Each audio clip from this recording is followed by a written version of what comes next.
Alright guys, so today we're talking about the Ichimoku Hayu technical indicator. Definitely not pronouncing that right, but it's okay. The main point is this is a 3-in-1 indicator. It's extremely useful. A lot of people call it a whole trading system. It's going to monitor your momentum, resistance and support, as well as the trend direction. It's basically Japanese math, so it's mainly used for JPY pairs. Some people use it for other pairs as well too, but let's get into it. Okay, so like I was saying, Ichimoku, you can just call it the cloud. Make it easy. 3-in-1 indicator. This is gonna monitor your trend direction. Don't mind that clicking noise in the background. That's my air conditioner. Trend direction, future price momentum, and support and resistance. So, this is one of the more complicated indicators. It's got a lot of rules to it, a lot of moving parts. So we got a lot to go over. Let's start with the 4 main components of the cloud, which I'm probably going to mispronounce as well. But you have 4 components.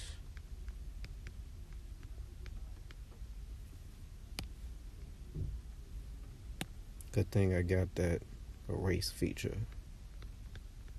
4 components. Number 1, you got the Tekken or Tenkan. I like the video game Tekken, so I'm going to call it the Tekken Sin line or the conversion line. That's what you need to remember. It's normally red.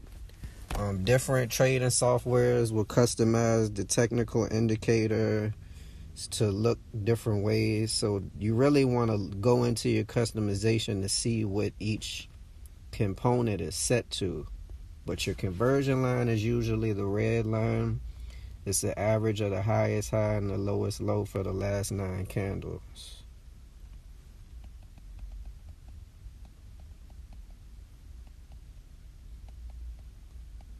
So highest high, lowest low, average, last 9 candles for whatever time frame you're looking at. So if you're on the minute chart, that's the last 9 candles. Hourly, that's the last 9 hours. Number 2, moving on. The Kijun Sin line. So this is your baseline. And it's very important that you can recognize the difference between the conversion line and the baseline, because this is what you're going to use to make your entries. Now, the baseline is the highest high and lowest low over the last 26 candles. So high, high, low, low, average, last 26 candles. Part number 3, you got the Chio span line. And I'm probably pronouncing these terribly. But this is your lagging span or the lagging line. A lot of people don't even use this, but it's an extra confirmation.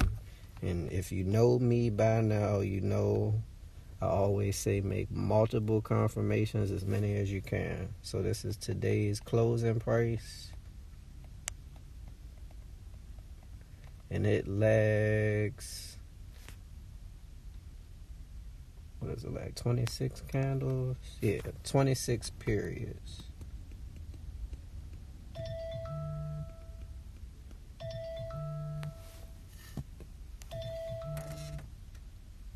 I have to call him back. We're doing training. Alright, so now we got 4A and 4B. And this is the cloud here that we're going to be talking about. So 4A is the Siku span A.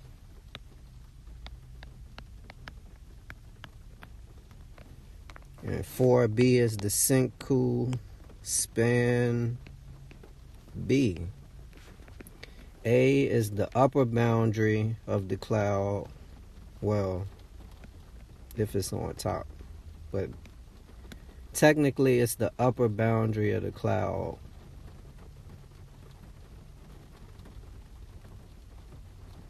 Let's just say it's one of the two boundaries of the clouds. That's better. One boundary of the cloud. It is the midpoint of the conversion line and the baseline.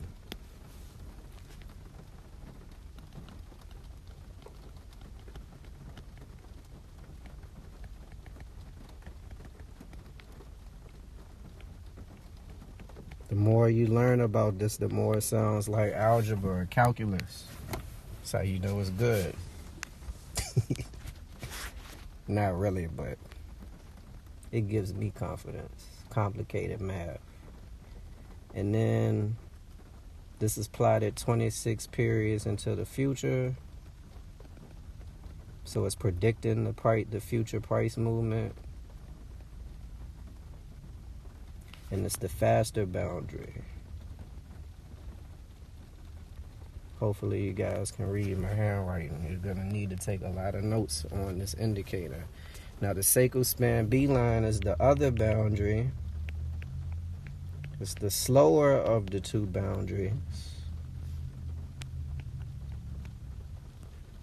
Also plotted 26 periods into the future, but it's the highest high and the lowest low of the last 52 candles. So high, high, low, low, average, last 52 candles, plotted 26 periods into the future.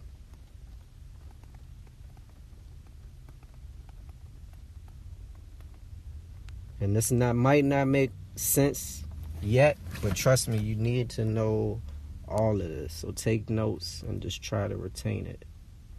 Now that we have the components down, we need to get into the rules.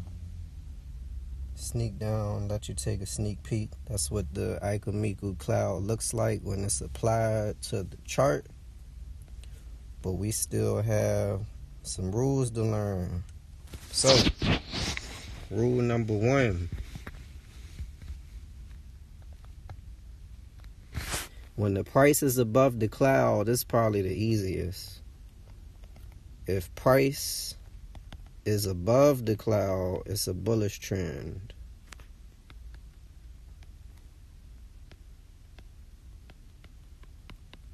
If the price is below the cloud, it's a bearish trend.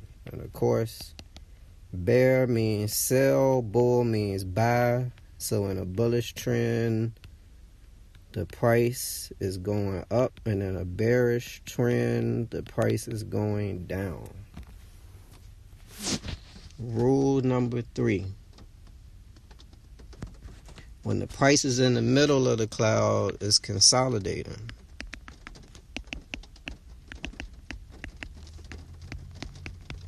Or ranging. So this is when you want to stay away from entries, or maybe get out of a trade that you made before it reverses on you.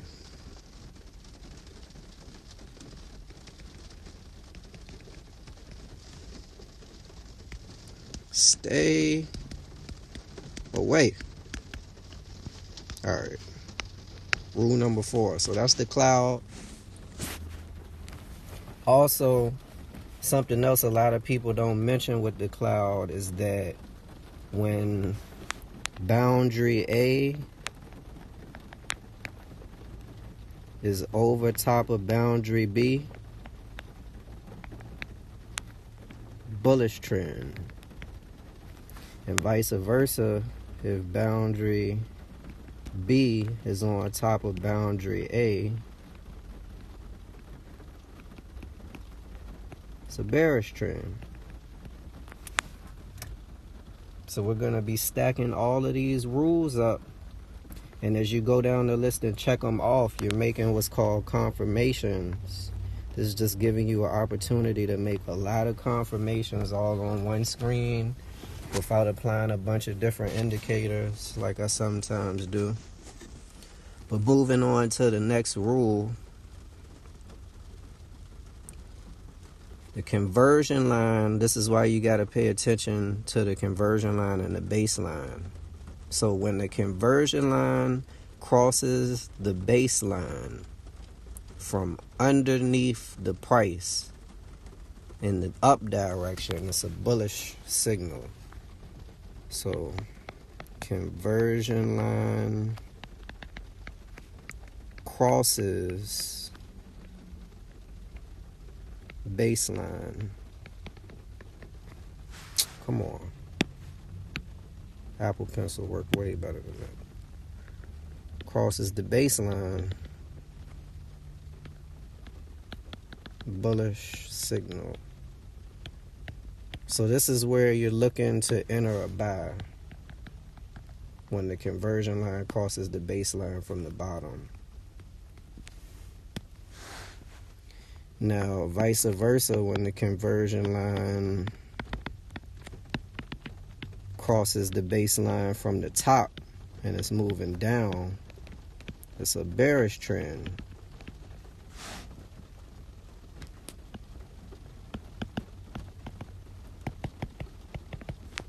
Or bearish signal. So that would be enter a sell. And then conversion line crosses the baseline from bottom, from top. So let's take a look at what that looks like real quick.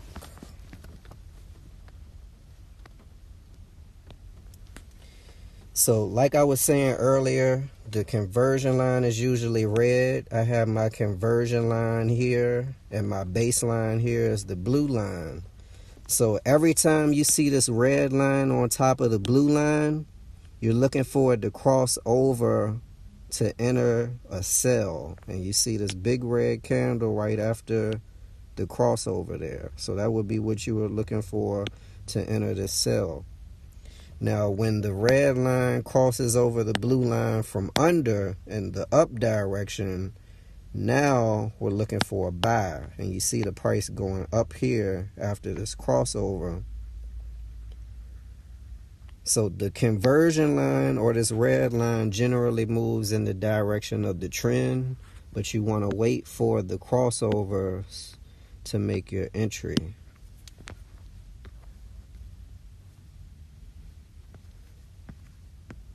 All right. So moving right along. Next rule. No, we're not done yet. All right, so the conversion line moves in the direction of the trend. We covered that from bottom, from below. Now the lag line, the Chico span line, kind of similar to when the conversion line crosses over the baseline, but you want to watch for the lag line or the Chico span line to cross over the price. So if the Chico span line crosses the price from the bottom, that's a bullish signal. So that would be another sign to enter a buy. And then vice versa, if the Chico span line crosses the price from above, it's a bearish signal.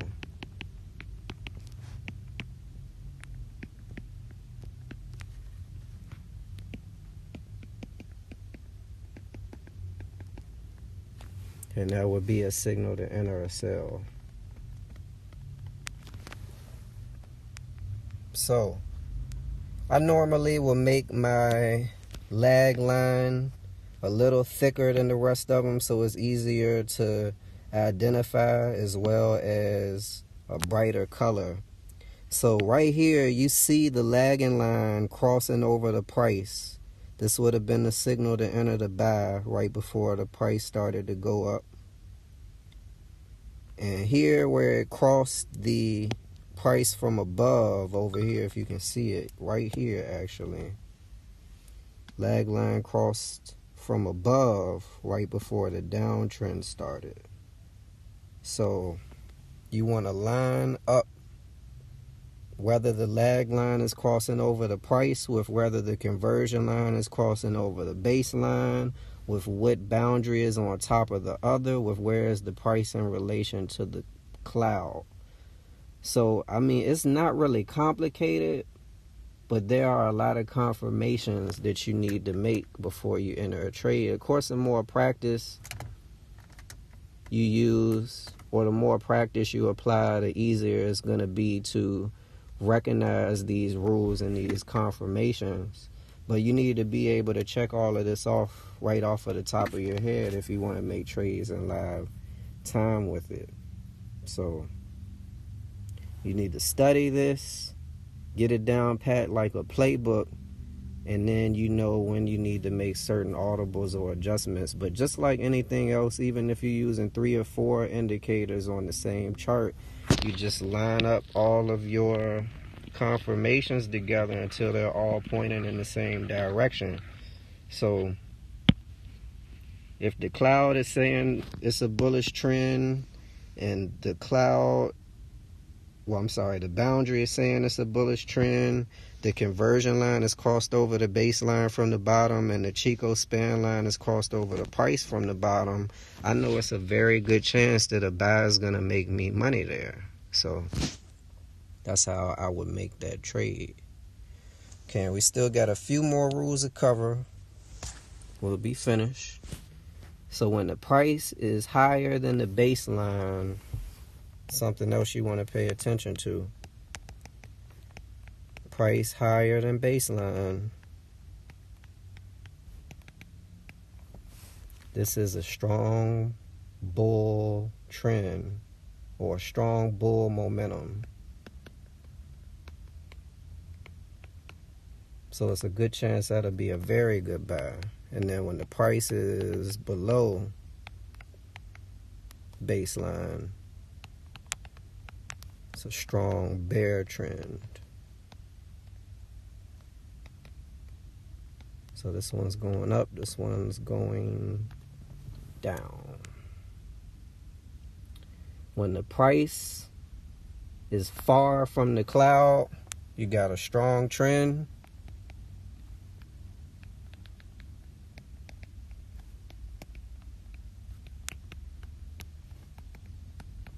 Indicates a strong trend.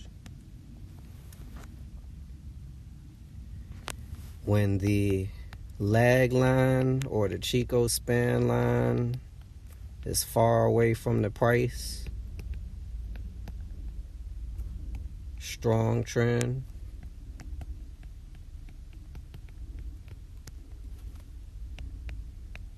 And when the crossover distance, that conversion line, baseline, when that crossover is far from the price, strong trend. So not only do we have rules that tell us what direction the price is trending in, but we also know if we're going to make a little bit of money, or we're going to make moderately good money, or we're going to make a whole lot of money based on the strength of that trend. So now real quick, without making this training too much longer, by looking at the chart right here, I can tell you that right here, the conversion line crossed over the baseline, so we're in a sell trend. The price dropped below the cloud here, so we knew we were in a sell trend before this price dropped down to 148.83. The lagging line was below the price, so we knew it was coming down. The crossover wasn't too far from the price. So we knew it wasn't going to be a huge drop, but there was still going to be a drop. The price was pretty close to the cloud up until here, where it's right about where we see this large drop, pretty much the largest red candle on the chart right now. Once there was some distance between the cloud and the price. But you'll also see the price trying to break out of the cloud, because keep in mind this is a support and resistance area. So here, if I'm entering a sell, my bottom line from wherever the price is of the cloud is going to be my first area of support, and then the second line of the cloud would be the second area of support. So say I want to enter a sell here at the crossover. I know I want my stop loss above the top line of the cloud, if that makes sense. So you use the cloud to tell you where your areas of support and resistance are. Like here, if I wanted to enter this sell at the crossover, once that conversion line broke under the baseline, while the Chico span line was underneath the price and everything else was going on, I would have set my stop loss up here somewhere right above that top line of the cloud, because that's the strongest area of support for the sell. So hopefully this was helpful for you guys. Hope you took a lot of notes. If you have any questions, feel free to leave them down at the bottom. I'm happy to answer any questions you guys have, and happy trading.